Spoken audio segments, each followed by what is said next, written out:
Galera, Fogo News entrando agora no ar com notícias importantes e notícias que, assim, podem já ditar o nosso planejamento de 2026. A primeira notícia é que o atacante centroavante Claudio Spinelli pode estar na mira do Botafogo e pode estar sendo contratado agora para esse começo de 2026. É um jogador rápido, um jogador que tem uma liderança na centroavância, no ataque. Ele é um cara que, apesar de ser alto, ele é bem móvel e ele jogou no Independente Del Valle nessa Copa Sul-Americana. Então deu para acompanhar bem, que é um jogador muito versátil e que tem muita polivalência no campo. Eu gostaria da contratação, eu acharia boa. Segunda notícia, o Danilo, ele teve aquela lesão que eu abordei no outro vídeo, só que é uma lesão leve, então ele pode voltar no jogo contra o Fortaleza, que é na última rodada, ou seja, passaria uma semana até ele jogar novamente, mas as previsões são boas e ele pode voltar.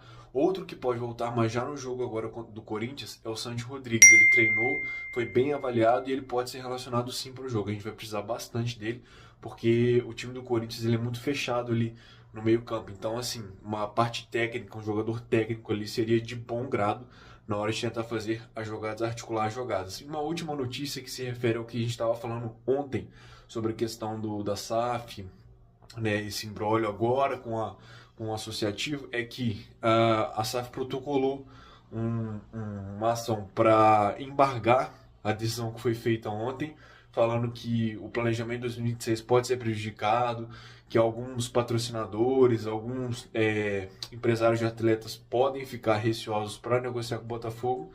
E a gente teve uma entrevista ao GE do Montenegro, né, que foi o presidente de 1995, né, muito ligado a essa questão do associativo, ele é muito ativo no Botafogo até hoje. Para mim isso é até um erro, porque a gente dá muito espaço para um cara que pode ser retrógrado em algumas coisas, só que ele falou, olha, algumas coisas não conseguem, não batem. Por exemplo, John Textor, ele não abre para as pessoas, não abre para o associativo a questão das finanças. O Botafogo ele vende muito, mas aparentemente está muito no prejuízo. Assim, nesse ponto do John Textor ser muito fechado e muitas vezes falar que é mentira uma coisa, é mentira uma outra, ele precisa provar também, né?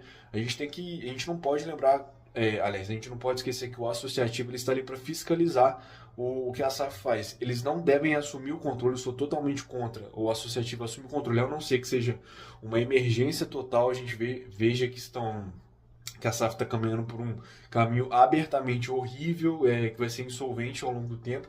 Só que assim, a SAF também precisa demonstrar algumas coisas, precisa ser um pouco mais elucidativo em algumas coisas, e isso não está acontecendo de fato.